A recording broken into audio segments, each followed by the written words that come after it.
following program is a co-production of Link TV and the Applied Research Center.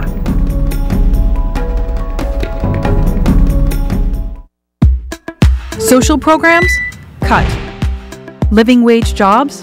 Few. Our economic system? In chaos.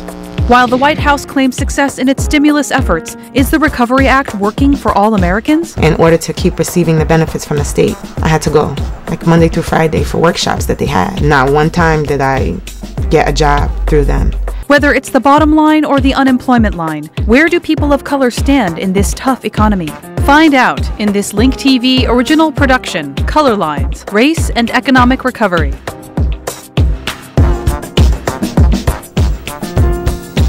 Hello, I'm Chris Rabb, and welcome to Colorlines, Race and Economic Recovery, where we explore the untold stories of how racism hurts all of our economic futures. For the past year, many headlines ask, is the recession over? But for whom? Amidst housing and jobs crash, the media often talked about who stayed above the middle class line. But what we don't see on TV are the people who never had a home or good job to lose in the first place. These are the millions of poor people whose chance to cross the line into middle class has always been cut short by another kind of line, the color line. Today we look at some of the biggest problems that racial inequity has created, especially for the poor. We'll also suggest some promising solutions. In our first story, we go to Hartford, Connecticut and meet Tisha Davis, a 29-year-old black woman and mother of 3. Despite the failure of systems to provide education, employment, or even safety for her family, Tisha is surviving, but not by much. Hi, good morning. Thank you. Okay, you too. This is nice. You made these? I got a job, my first job, when I was 16.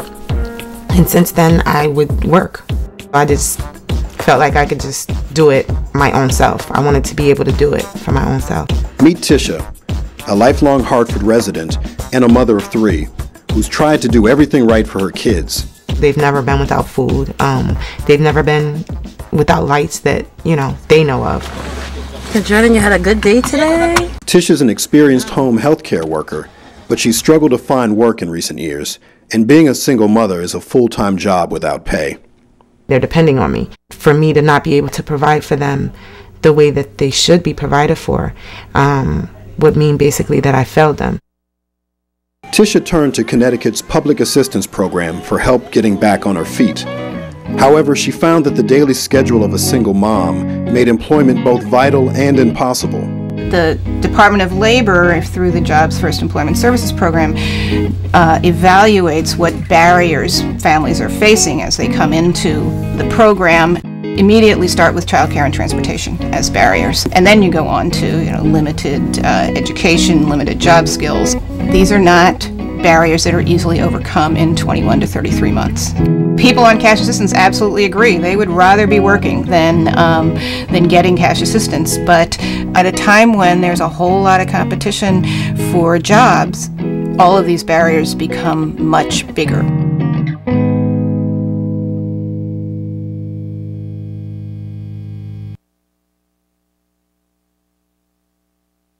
In order to keep receiving the benefits from the state, I had to go, like Monday through Friday, for workshops that they had. And sometimes I'd be there as early as 8:30 and wouldn't be able to leave until 3:30. I honestly felt like they were a bit time wasting, just for me personally, because these were things that I felt like I already know how to do. Remember, Tisha's been working since her teens and is already a trained CNA worker. But instead of finding her jobs in her field or hiring her outright, the taxpayer-funded program had Tisha take classes like how to go for an interview, how to look for a job, how to do the follow-up about the job. Instead of just the workshops, they should have been saying, hey, we have training that we will pay for. If you come and do these trainings, we'll assist you. Yet a more effective jobs program would still be a struggle because Connecticut time limits their public assistance. People run out of both cash assistance and this vouchered assistance fairly quickly, and before they've been able to put together the skills and training they need to actually get jobs. Time limits are a huge problem for that. And if people find some work, all assistance is taken away, putting them right back where they started, If you get a job and you're earning basically $90 more than what you were getting on benefits, you lose all those benefits. So it's known as the cliff effect, and it's something that people have looked at over the years and thought about wanting to change but haven't actually done it. Jobs still aren't calling back, and I don't know if they're not calling back because we don't specifically have the skills, or if it's because other people that have more qualifications are getting the jobs. But I just feel like with the workshops and things, like, they really motivate you, you know, that once we finish with these workshops, you know, we will find a job. Not one time did I get a job through them.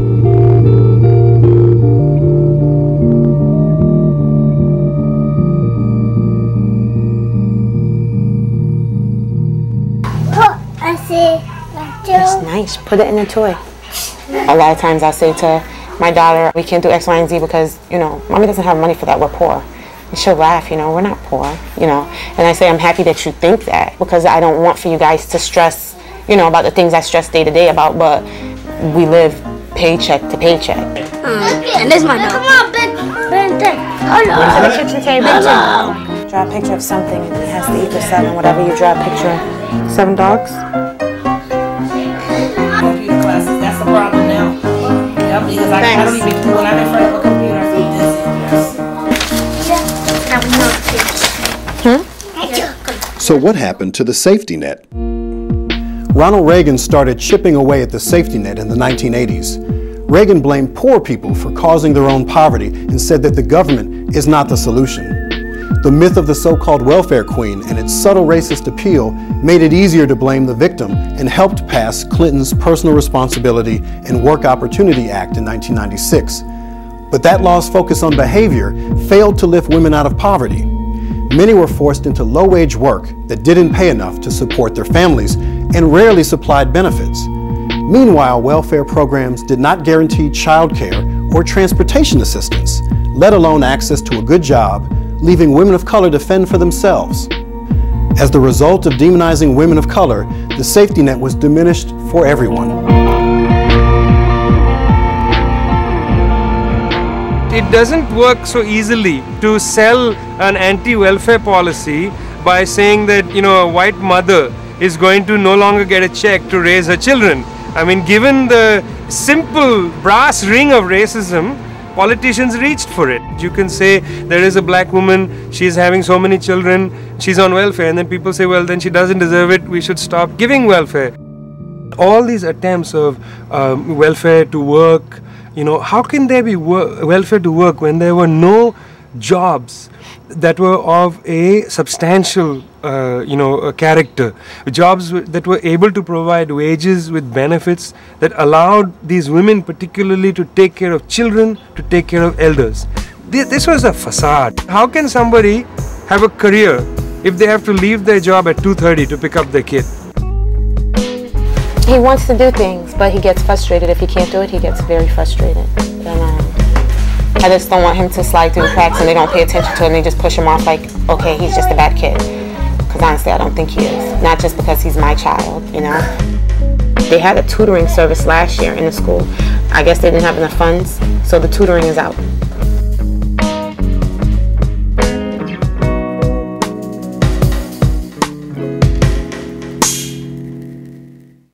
The jobs people used to be able to count on, the one job per family that would provide for a house and food and security, those are disappearing. Hartford was once a booming town. So what happened?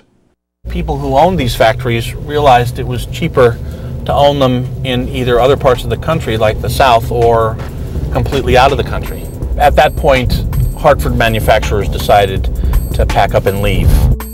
African American families during World War II could find relatively less discrimination and Jim Crow and more opportunity because the jobs were here.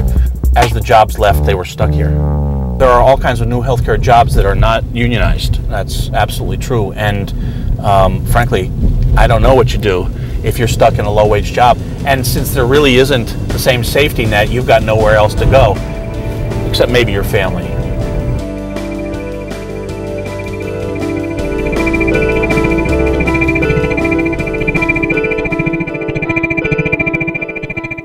the tree. Very good. Out the window, so the skunk could fall.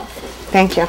I missed some appointments down with the state, and they wanted to know why did I miss these appointments, because they were going to cut me off. And then I had to explain to one of the ladies that I felt comfortable talking to that I was in a domestic violence situation, and some days that I wouldn't feel comfortable to leave out the house. I had to bring her proof that, we had actually police reports, restraining orders, that I was going through the process. Women in poverty have an astoundingly high rate of domestic violence, and when there aren't other alternatives, you do put women in the position of having to accept, sort of having no real choices. So it's just one and one of the worst of the difficult choices that we present to people by not providing them with support. I wasn't able to maintain to take care of myself and Shamira. So, I felt like my only option was to be back with her father, because I honestly felt like, what else was I to do? And a lot of people look and they say, there's other options, but I honestly felt like I had no other option. I know that he will be able to help with the bills. I moved out from the apartment and just moved back home with my mother. But then the house was so old, like it was built before a certain year, so like the paint that they painted with, once my son was born, they said that he had a high count of lead. They told me I had to find a place. And if I didn't find a place, that they were going to take the kids because I wasn't providing a safe environment. So then that's when I started checking out about Section 8. Unlike most applicants, Tisha was lucky enough to get into Hartford's public housing program, but found that its neighborhoods had dangers of their own. Once we moved in, it was a different atmosphere. Tai got really scared after one night. Some people were shooting outside, and it sounded like it was so close. So we were on the floor for a good portion of the night. I made pallets and we just stayed on the floor. The only reason I moved to this apartment is to still be with them for, DCF not to take them. I just feel like a lot of stuff that they have for people that are not rich or above poverty. I feel like sometimes they subject us to things that are below ourselves. Just go to those neighborhoods that are in that book. I don't think that they would keep that system going, I feel like it's not places that they would go to live with their family. And I feel like nobody else should get something less just because, okay, I don't have a degree, I wasn't able to go to college, I don't have a degree. It doesn't mean that I don't want the same things that you want for your family. You know what I mean? Today, Tisha is timed off of public assistance and still struggles to pay the bills with her 16-hour-a-week job on the far side of town. She and her kids have been surviving as best they can on a support system stigmatized to death. As she's worked to become self-sufficient, it hasn't helped nearly enough. So what can change for Tisha and for the women and families like her? I think there has to be a different priority for our entire economic and political system, and I think the only people who are actually going to be able to bring that change about are the people who are most affected. I don't think legislators will do it unless they're pushed, and I don't think that community leaders or elected officials will do it unless there's a movement behind it. Can you visualize if abandoned property is made into a creche, into a daycare center? What a beautiful thing for, the women raising their children. Then they would get time to do other things, to live a life. Why should we say that, well, it's a mother, she should just raise her children? She may have other aspirations as well. And what does Tisha want for her own future? I probably still want to do the CNA work. I like working with the elderly people, and just being able to help someone gives me a sense of, I don't know. But I would definitely want a 40-hour position job. Maybe getting $15 an hour, with health benefits, medical, for me and the kids. Honestly, I feel like the kids are the reason that I try so hard to keep going every day. For the kids to be able to go out and play. That's it. Hello and welcome back to Colorlines, Race and Economic Recovery.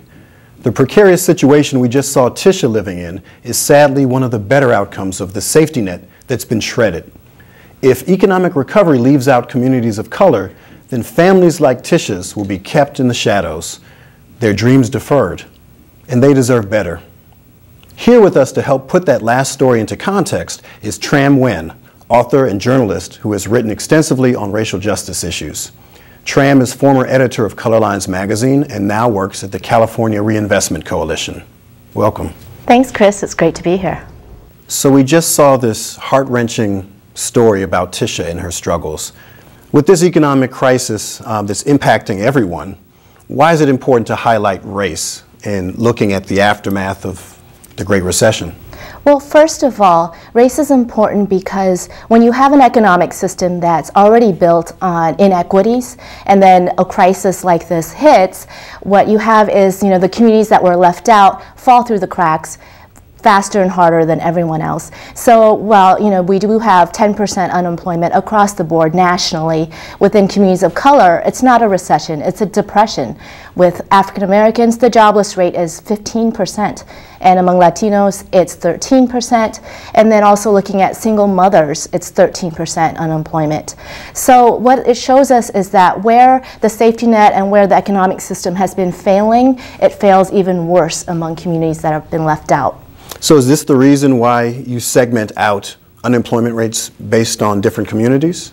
So why it matters that we break this out across race is that not only it shows us where the recession is really hitting harder and deeper and communities that really need more help, but also that it tells us how to design solutions that actually get to solving inequalities. We've seen that the Great Recession has laid bare systemic problems that are impacting everyone, but these systems also impact racial inequality in other ways that maybe for the first time a broad swath of Americans can acknowledge. With this Great Recession, what we've had is a financial collapse and then a mass transfer of public wealth to the tune of $700 billion that went to Wall Street and the banks. And on the other hand, we're demonizing social safety net programs like food stamps that now serve 1 in 8 Americans. Wow, that's a staggering number. Coming back to your question, Chris, about why is race important, the flip side of that is that racism is used to divide us and distract us from looking at solutions that would actually fix the economy for everyone. So, for instance, poor people are often demonized, stereotyped as, being black or brown, typically, or, criminal or undeserving of help, without keeping an eye towards where the racial fault lines show, then we can't design solutions that actually address that and get to actually fixing the inequality. So for instance, for a woman of color, a lot of the barriers start with childcare, having affordable access to childcare. And so if you don't keep that in mind in designing a policy solution, then you don't come up with something where you can, as a single mother, go back to work. Thank you. We've heard how the economy and the safety net are still looking pretty hopeless for so many, especially people of color. Our next story is about an exciting way people are trying to put hope back on track. After his election, President Obama promised to create 5 million new green jobs, paid from the stimulus money. But if green jobs are good jobs by design, will they reach the folks who need it the most? Let's take a peek at how in California, communities are making local government build fairness and inclusion into new city projects in green retrofit and solar. The green economy is growing, a new job sector built on earth-friendly technologies such as solar power and energy efficiency. The Recovery Act has put $200 billion towards green jobs to save the environment and to stimulate the economy. But whose economy is really being stimulated? Unfortunately, there's not a lot of good employment in our communities. There's not a lot of opportunities for job training to have a good career. Right now, there's no guarantee that green jobs will go to communities that were hit the hardest. Less than 30% of green jobs are held by Black and Latino workers, and barely 3% of energy sector jobs are held by women of color. There are well-meaning people in city government like myself, but there really aren't any concrete, specific equity goals. Decisions are made often without any input from the communities that are most impacted. In the spring of 2009, an alliance of community and statewide groups worked with the City of Los Angeles to pass a green retrofit ordinance. Soon, city buildings will get energy-saving upgrades done by locals who are trained and hired at fair wages. There's going to be an opportunity to men and women. It took several individuals to install these solar panels. It took someone to design where the solar panels were going to be installed. It's going to take someone to maintain the solar panels, and that just translates into jobs and job creation. We have a membership base of mostly African American and Latino families who live in South Los Angeles. We're fighting for systemic change to create good quality jobs, training, and investment in our community and in our city. I have to give credit to where credit is due. It was the individuals from Scope Agenda who came to me with this idea. The thing that really makes this important is that we would engage and train community people. Most green jobs, like solar power, have between a 30 and 50% public subsidy. We think there's no reason that they shouldn't be a good job. When we think about sustainability, really what we're saying is, how can we make sure that this world is left in good shape? Sustainability demands that we do something about the planet, but sustainability demands that we do something about these conditions in urban America that are so distressed. The Scope LA Green Jobs Ordinance is part of a growing trend in California. The City of Oakland created a Green Jobs training program, graduating its first class in 2009. So the Oakland Green Jobs Corps, we launched from here back in October of '08 with the mayor, with Growth Sector, the Ella Baker Center, and Laney College. And we put this partnership together to make sure that Oakland residents had a segue into the solar industry. This will definitely give me a leg up and give me a better future, I think. Talking to the community about what we would like the definition of a green job to be, rather for someone else in the private industry defining a green job for our communities. This is the starting point. Our idea is to connect all of the dots. Families can get low interest or no interest loans in order to weatherize their homes, which will create more employment, so these people will have more jobs. My kids are interested in what I'm doing. I think they're really excited that I have a job, period, because I've been without one for a while. But mostly they're just proud of me that I found a job in this tough economy that I really enjoy, and they're excited for me. A lot of satisfaction watching a job from beginning to end come together. The full impact of the green economy remains to be seen, but where fairness is built into green jobs creation, we see lives being changed already. I'm ready. I'm ready to take what I've learned and I'm ready to do it.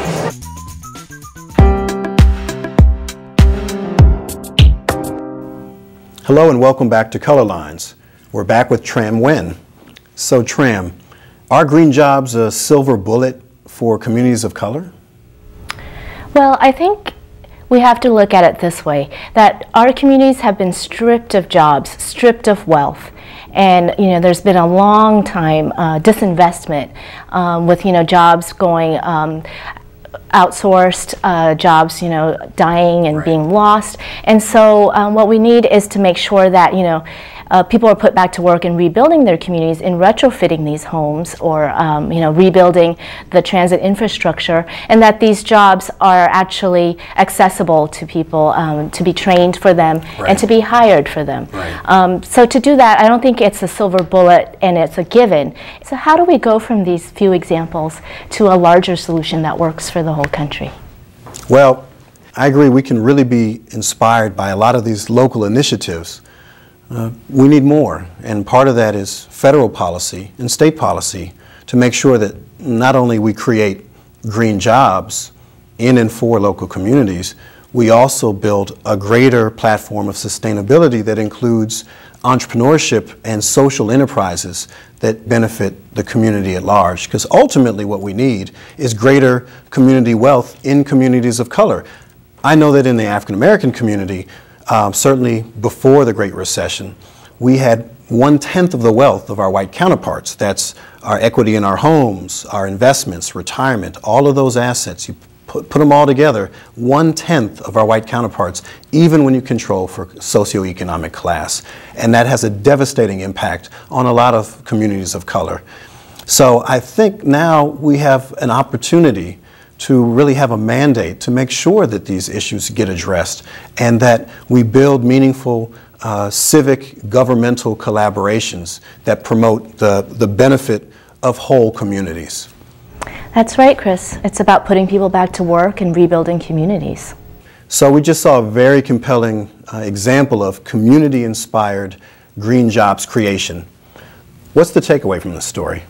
I think this story is so important, Chris, because it does show that community-led solutions work, and that without that you don't get the solutions that actually really address the needs in a community. So take, for instance, Oakland, where I live and work. We have been involved, a lot of community groups here, in trying to shape and be part of decisions on redeveloping transit hubs, for instance. So making sure that train stations, as they're being redeveloped to have more housing and more use and reduce car usage, that that doesn't displace the local communities, and that housing that's being built there is actually affordable and accessible to local residents, and that the housing creates jobs that are being trained and hired locally as well. And so to have the community groups be part of the decision making, part of the shaping of these solutions, guarantees that the green economy is equitable. So thank you very much for joining us, Tram. Thanks, Chris. Deep cuts to social programs and the lack of good jobs and wealth-building opportunities have set up communities of color to fail. When poverty and racial inequity are structured into the economy, it hurts almost everyone in serious ways. But like the more equitable green jobs programs in Los Angeles and Oakland have shown us, if we put fairness and opportunity front and center in the recovery plans, we can all win and share the benefits. The time is now to start building. I'm Chris Rabb. Thank you for watching Colorlines. For more information on this show and to watch it online, you can go to linktv.org/colorlines or colorlines.com/recovery.